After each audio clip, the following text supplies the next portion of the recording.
¿Qué tal, amigos? Bienvenidos a Sale el Jueves, el espacio donde yo, Eric Villaseñor, les habla cada semana de todo lo que llega a cine o a streaming. Esta semana es una semana complicada para el cine porque vimos Emilia Pérez, El Hombre Lobo, y porque aparte tenemos que hablar de los Oscars, pero no tal cual de los Oscars, sino de cosas diferentes sobre por qué este premio es lo que es y por qué tal vez no deberíamos prestarle tanta atención. Pero antes de comenzar, muchísimas gracias a Enlace 13 por prestarme este hermoso espacio como cada semana. Ya saben, las redes sociales van a estar apareciendo por aquí abajo: Twitter o X, Facebook, Instagram, todos, YouTube, ahí los pueden encontrar como Enlace 13, búsquenlos, va a salir muy rápido, o el teléfono 844-300-0013. También las redes de Sale el Jueves, sobre todo en YouTube, por favor sigan sumándose por ahí, todos sus comentarios son contestados, los que no aparecen son porque los borra la plataforma, yo no los borro, por mí digan lo que quieran, pero yo no mando ahí exactamente, pero sí, por favor sigan comentando y sigamos sumándonos en esta hermosa comunidad de cinéfilos. Ahora sí, ¿qué les parece si comenzamos con Sale el Jueves?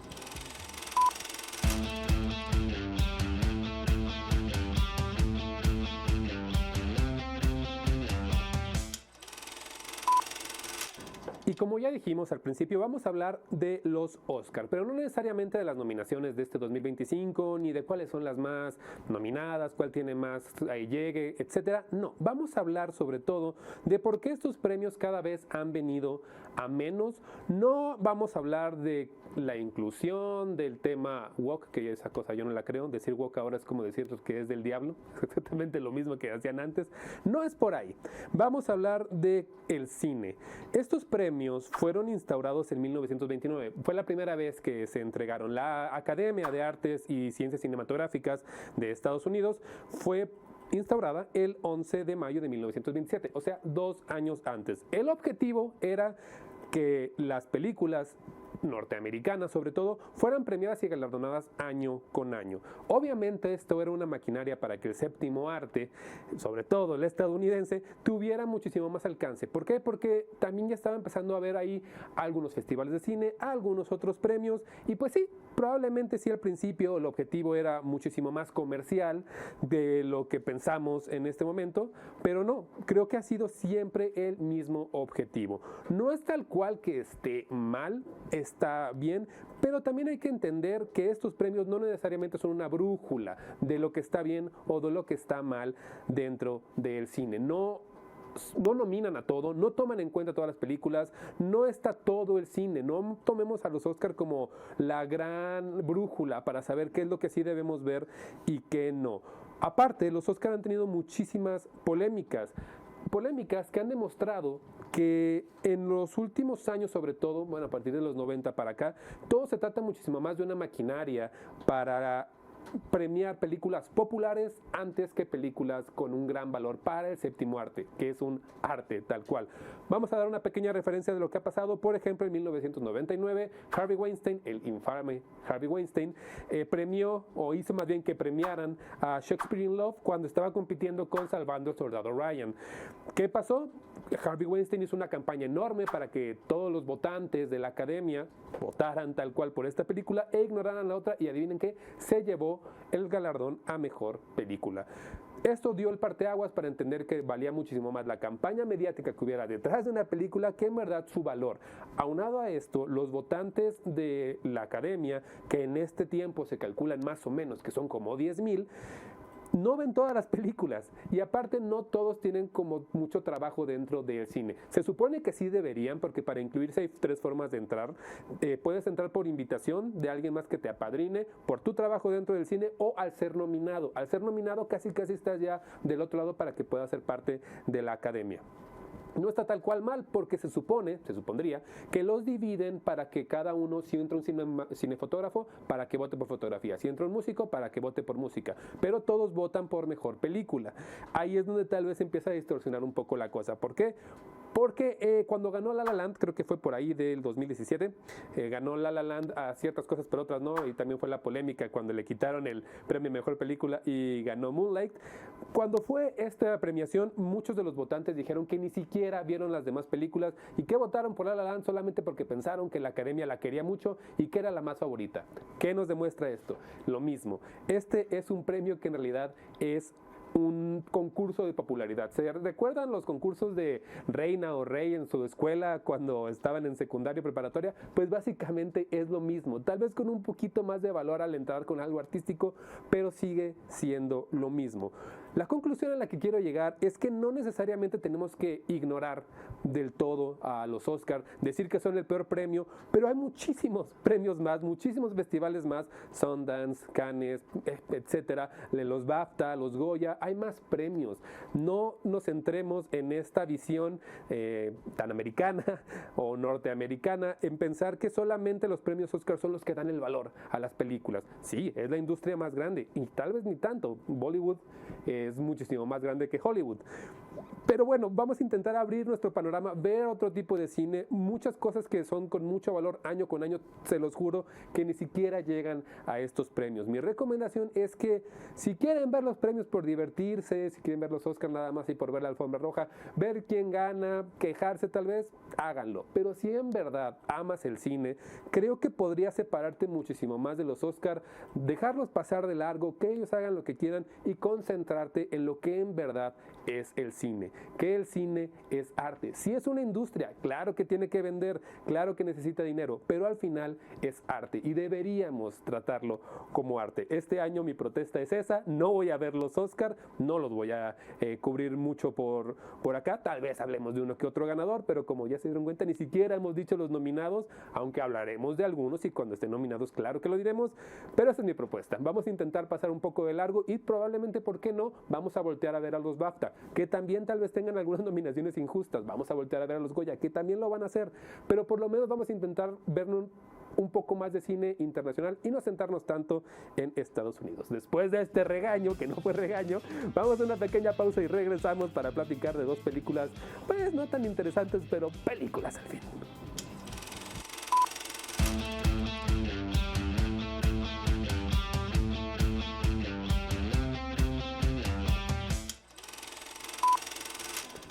Y estamos de regreso aquí en Sale el Jueves, porque es momento de que hablemos de Emilia Pérez, la polémica Emilia Pérez. Este narcomusical que cuando yo fui a verlo, sinceramente fui pensando un poco en quitarme el sesgo de que los demás decían que era mala, porque siempre he dicho que para hablar, criticar, señalar cualquier cosa, es necesariamente necesario, completamente necesario, ver el producto antes de hablar de ellos. ¿Por qué? Porque hablar sin conocer pierde valor. No estás haciendo tu idea, estás más bien repitiendo la idea de los demás. Sí, todos dijeron que era horrible, todos dijeron que era pésima, pero yo decidí ir a verla con la mente abierta solamente para confirmar que era muchísimo peor de lo que todos me dijeron. Dicho esto, salí muy enojado, sinceramente, de las salas de cine.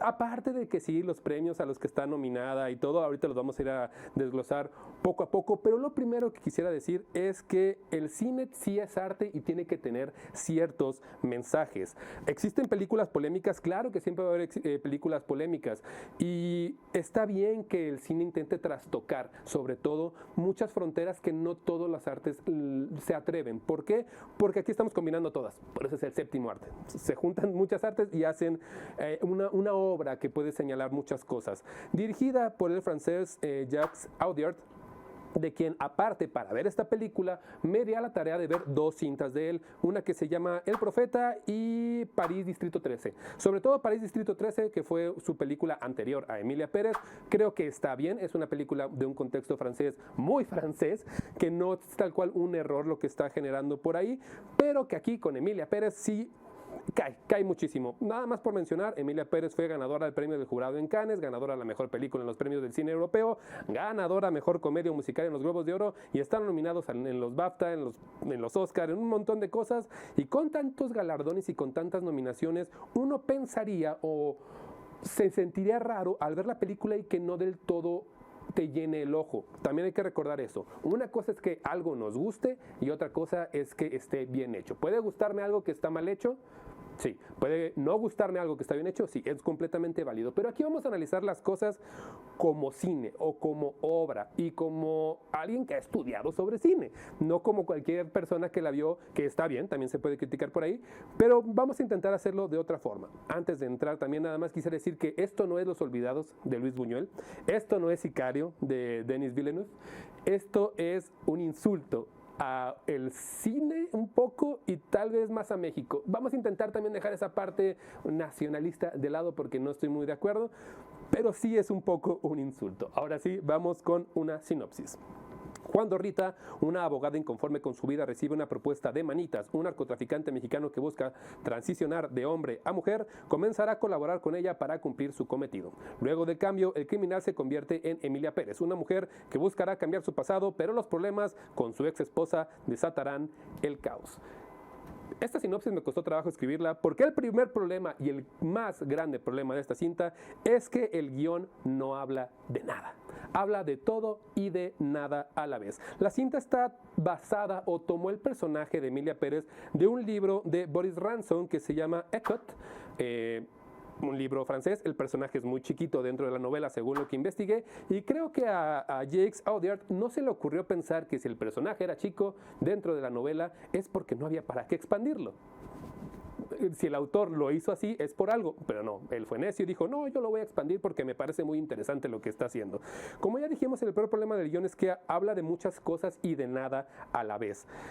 El guión literalmente se pasa por alto principios básicos de lo que es el cine. Y el principio más fundamental que resalta es el muéstramelo, no me lo digas. Aquí todo el guión es un constante créeme. ¿Por qué? Porque créeme, te estoy diciendo lo que está pasando, tú créeme. Cuando estamos viendo una película, por ejemplo una película de ciencia ficción, pone ciertos parámetros o nos pone ciertas reglas y las obedece. A partir de ahí que las obedece, creas una convención con el espectador. Aquí no se puede crear una convención porque le tienes que dar tantos permisos para que este guión funcione que no pega por ningún lado.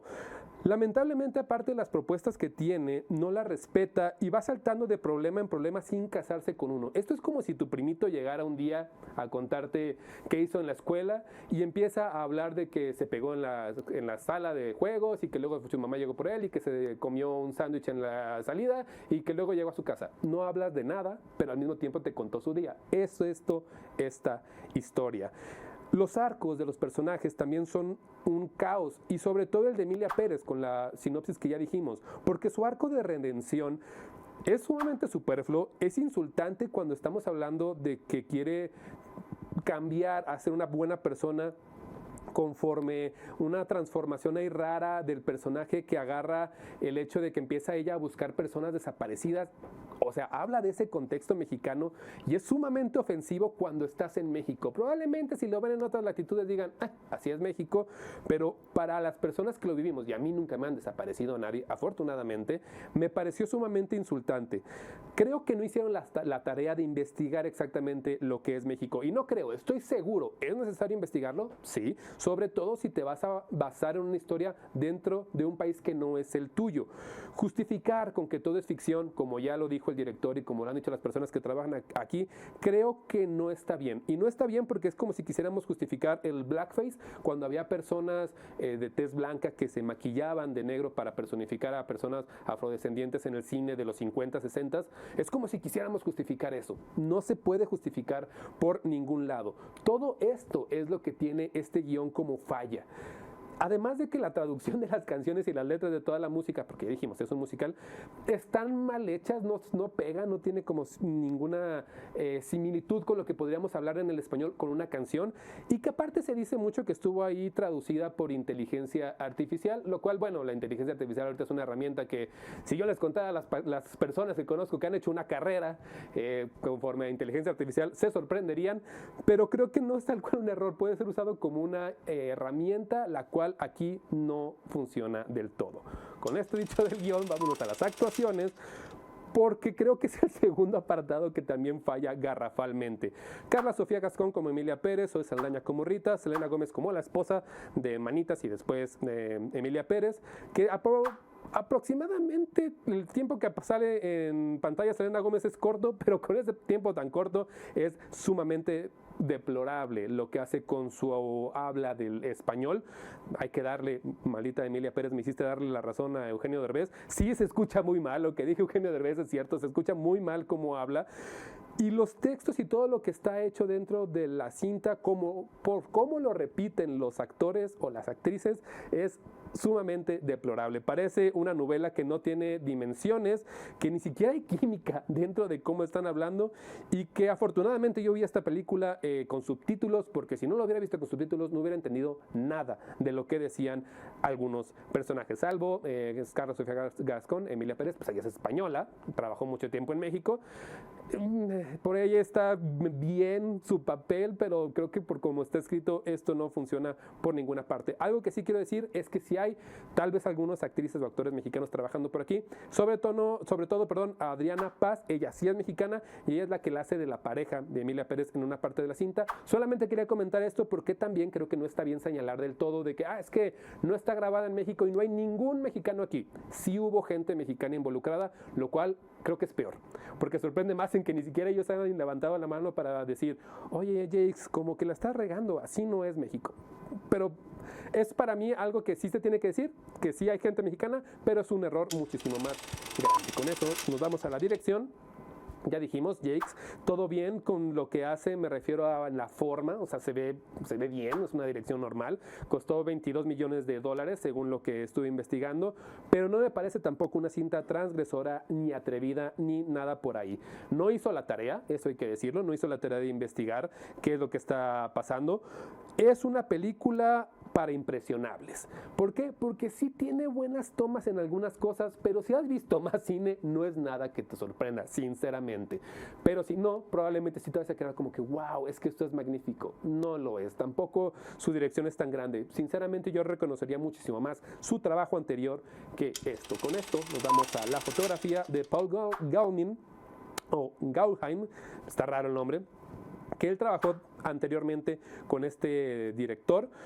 La mayor parte de la fotografía fue hecha en Francia, en los estudios Bryson Main. ¿Está bien que lo hayan hecho allá? Yo creo que no, porque todo el contexto es mexicano y sí hay algunas tomas en México, pero también hay que decirlo, son de la segunda unidad, o sea, que mandaron a gente de México a decirte que, ¿sabes qué? Necesito un shoot de cualquier cosita de México para meter en la película. Lo hacen, pero ni siquiera hay un empate porque se nota muchísimo ese salto.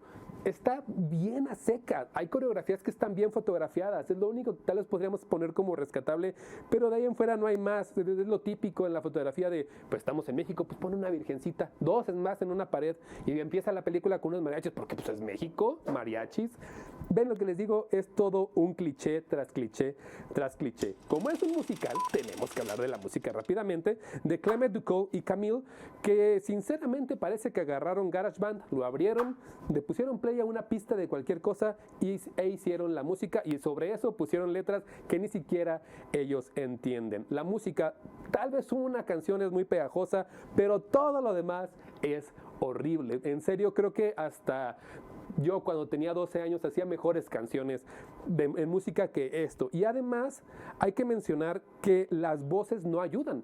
Las voces de cómo están interpretadas las canciones no ayudan para nada. Antes de irnos a un corte y a una calificación, quisiera decir que no entiendo mucho por qué esta película está llegando tan lejos. Tal vez tenga una maquinaria muy grande detrás de ella para que lo haga, pero creo que no lo merece tanto. Y si quisiéramos hablar de una película que habla sobre temas como de personas trans, etcétera, el mismo año pasado tuvimos una película que se llamó I Saw the TV Glow, que hablaba sobre este mismo tema, pero con muchísimo más respeto y muchísimo más visión.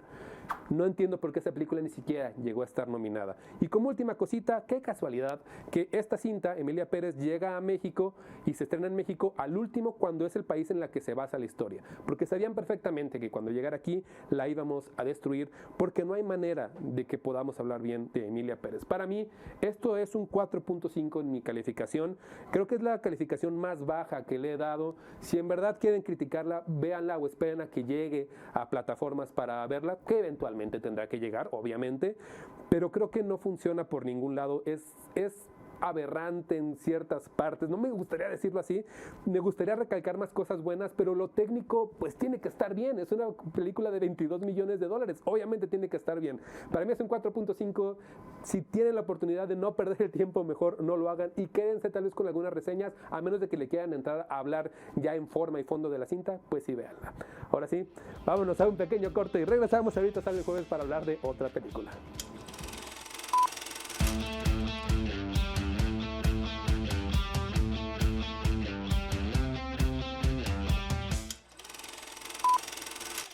Y estamos de regreso aquí en Sale el Jueves porque ahora tenemos que hablar de El Hombre Lobo. El Hombre Lobo, una cinta que llega este 2025 a las pantallas en el primer mes del año, de la mano de Leigh Whannell, que es el mismo director que hizo El Hombre Invisible, y que aparte él ha estado muy inmiscuido porque fue guionista de Saw, Insidious y más películas así como de terror que todos conocemos de Blumhouse. Entonces es alguien que sabe lo que ha hecho y aparte que fue muy reconocido por El Hombre Invisible. ¿Por qué? Porque reinventó la manera de contar esta historia. Lo mismo que en El Hombre Lobo. Tenemos un montón de películas, si las enumerara no acabo, de que abordan El Hombre Lobo. Aquí lo intenta hacer desde una manera diferente, con otras perspectivas que tal vez ya existen, pero con un contexto muchísimo más familiar que no logra tal cual que ignoremos el resto de películas, porque sinceramente cuando vemos películas del Hombre Lobo lo que queremos observar es la transformación del licántropo y aquí es algo de lo que tal vez no cuaja del todo, pero por lo menos se agradece que no es la misma historia repetida una y otra vez. Busca nuevos paradigmas dentro de su cine. Vámonos a una sinopsis rapidita. Luego de que el padre de Blake falleciera en el antiguo pueblo de Oregon en el que vivió junto a su hijo en la niñez, nuestro protagonista deberá viajar a casa de su difunto progenitor junto con su hija y su esposa para tratar de develar los secretos que escondía en dicho hogar. Poco a poco, Blake terminará convertido en un licántropo y se enfrentará a una terrible verdad que lo persiguió desde niño, misma maldición de la que quiere liberar a su amada hija. Esta película, como ya lo mencionamos en el inicio, sí trata de volver a hablar del mito del Hombre Lobo y está escrita por 4 personas, el mismo director Leigh Whannell, Covert Truck, Lawrence Schunker-Blom y Rebecca Angelo. Una película muy corta de 1 hora y media, un poquito más, que no entiendo tanto por qué tuviera que entrar tanta gente a escribir, sinceramente. 4 guionistas para una cinta tan pequeña sobre un contexto familiar y con tan pocos personajes parece un poco exagerado. Pero cuando va avanzando la cinta empezamos a entender por qué no la pusieron en la época antigua, como muchas películas, y por qué lo ponen en la época actual. Tal cual la historia se cuenta en 2 tiempos, es un guión de 2 tiempos, que no falla en el planteamiento, pero es muy obvio. Todo se va a tratar de cómo esta familia trata de huir de un hombre lobo que siempre estuvo en su familia. A pesar de esto, los motivos parece que jamás se explican del todo y que también tampoco nos dan como tanto contexto de lo que está sucediendo. La transformación, aparte del Hombre Lobo, en el guión está escrita de forma muy paulatina, lo que nos hace entender que quisieron develar el misterio poco a poco. Pero creo que es un error. Cuando vemos estas películas de hombres lobo, lo que queremos ver es el momento de la transformación. Si el guión dice que me lo va a ir pasando poco a poco, como aquí, es como ir poniendo a cuentagotas y creo que no funciona del todo, aunque la historia sí es redonda. Sí tiene un buen inicio, o un inicio por lo menos, un desarrollo interesante y un final que es redondo. El viaje del héroe se completa completamente porque lleva al personaje de cero a transformarse y a salvar a su familia. Eso está bien, básico, pero por lo menos está bien. Con esto nos vamos a las actuaciones, porque no son muy conocidos, sinceramente. Está Christopher Abbott, que estuvo en Craven hace poquito y también en Pobres Criaturas. El año pasado antepasado con Yorgos Lanthimos. Matilda Firth, una niña que se ve con mucho futuro, es la niña de la película, su hija, pero pues no, tampoco la conocimos de tantas cosas. Y Julia Garner, a ella la recordamos sobre todo por la serie Ozark y porque va a ser la próxima Silver Surfer. Todos ellos intentan dar lo mejor de sí, si bien no existe una interpretación que sobresalga porque son muy pocos papeles y porque son muy pocos diálogos. Creo que el tiempo en pantalla que están lo hacen bien. Un poco cursi, sí, la forma en la que se relaciona el padre con su hija, pero creo que es lo que necesitaba la película para funcionar, porque todo es un contexto muchísimo más familiar. La dirección, como ya dijimos, Leigh Whannell trata de superar lo hecho en El Hombre Invisible, no lo logra, es un trato, pero un fallo, y que creo que tampoco es tan señalable. Si va a seguir haciendo estas adaptaciones de historias que ya conocemos, pero de otra manera, me gustaría verlo, creo que puede ir atinando algunas y otras no, Los espacios oscuros que retrata creo que están bien y la transformación que no es completa es lo único que tal vez podría criticarle, pero vuelvo a lo mismo, es una propuesta y es su propuesta que la hace diferente, que con esto nos vamos a la fotografía de Stefan Duschio, podría ser cualquiera de los dos. Si bien se nota el colmillo para hacer fotografía, él también trabajó en El Hombre Invisible, la cámara retrata muy bien los espacios, pero al momento de mezclarse lo orgánico con lo no orgánico, o sea, los efectos orgánicos con los efectos especiales, ahí salta mucho. Hay muchos saltos que no nos dejan tener esta mimetización o sentirnos miedo, por lo menos, del hombre lobo. Antes de irnos vamos con la música de Benjamin Wallfisch. Él estuvo en muchísimos trabajos antes de esto, Alien Romulus, Flash, El Hombre Invisible, It y Blade Runner 2049, que creo que es uno de los apartados que más tienen valor, porque no es muy fuerte la música, pero los espacios que mete, sobre todo cuando es la relación padre e hijo, creo que es muy sentimental y creo que es lo que te puede ayudar a que la relación tan cursi entre ellos vaya un pasito más allá. Antes de irnos, creo que sí tendríamos que darle la oportunidad de ver esta película en pantalla grande, por lo menos para ver cómo avanza su cine o los tratos que intenta hacer, las propuestas que intenta llevar a la pantalla grande este director. Para mí, esto es un 6.5. Si te gustan las películas de hombres lobo, vela a ver. Si no, pues espérate que salga en plataformas, creo que sería lo mejor que podrías hacer. Con esto terminamos el jueves, un capítulo un poquito pesado. Yo sé que estuvo pesado, sobre todo por hablar de Emilia Pérez más de 12 minutos. Espero que lo hayan disfrutado, espero que nos dejen sus comentarios si les gustó, si no les gustó, o si tienen algún reclamo para hacerle a la película de Emilia Pérez, por favor, háganlo, están en todo su completo derecho. Muchas gracias Enlace 13 por prestarnos este hermoso espacio, como cada semana, mis compañeros también por hacer realidad este programa. Las redes de Enlace 13 van a estar apareciendo por aquí abajo y el teléfono 844-300-0013. Por favor, sigan a Sale el Jueves en YouTube, sobre todo en YouTube. Las demás redes ignórenlas, pero en YouTube ahí sí nos vamos a estar viendo muchísimo más, porque subimos clipsitos de lo que hacemos aquí. Entonces, ¿qué les parece si ustedes y yo tenemos una cita por acá el próximo jueves?